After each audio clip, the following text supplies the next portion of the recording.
Saudara Kepala Badan Intelijen dan Operasi Khusus Israel atau Mossad, David Barnea, mengucapkan terima kasih secara khusus kepada Badan Intelijen Amerika Serikat CIA yang telah terlibat dalam operasi serangan ke Iran.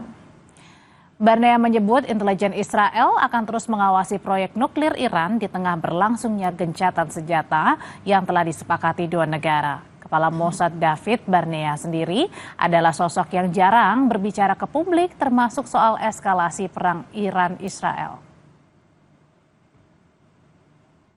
אני רוצה להביע הערכה וגם הוקרה לשותף שלנו המרכזי, ה-CIA, על הפעילות המשותפת, על המבצעים שבאו לידי ביטוי, וגם לראש ה-CIA, שתמך במוסד בהבאת ההחלטות הנכונות שבסופו של דבר אפשרו את המבצע הזה. אנחנו נמשיך לפקוח 7 עיניים על כל הפרויקטים שיש באיראן, שאותם אנחנו מכירים בצורה המעמיקה ביותר.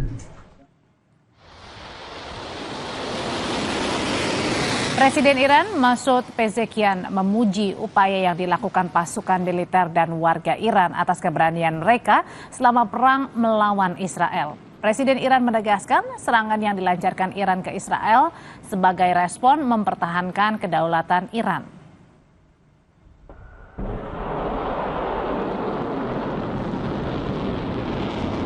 خیلی در رابطه با اینکه مردم در این روند اگه اونا حمله کردن بیاد بریزن بیرون و اعتراض کنند و اعتصاب کنند حساب کرده بود. خود تصور نمی‌کردن یه چنین اتفاقی نیفته. 12 روز اینا زدند. حالا ما هم زدیم. ولی مهمتر از همه اینا این بود که مردم همه یک صدا ایستادند، از ایران ما، از تمامیت ارضی ما و از کشور دفاع کردند، در صورتی که تمام تلاش‌ها رو این سرویس‌های اطلاعاتی و بیگانه داشتن می‌کردن که در نقاط مختلف کشور ما یه آشوبی راه بندازند و بعد سوار این آشوب بشن.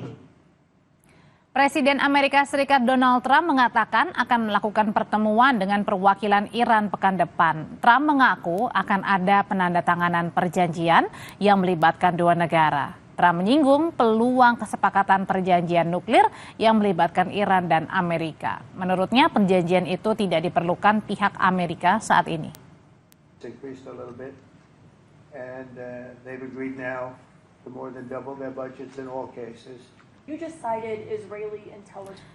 Saudara, kejutan terjadi, juara Bundesliga Bayern Munchen dikalahkan Benfica dengan skor tipis 0-1. Sesaat lagi kami kembali.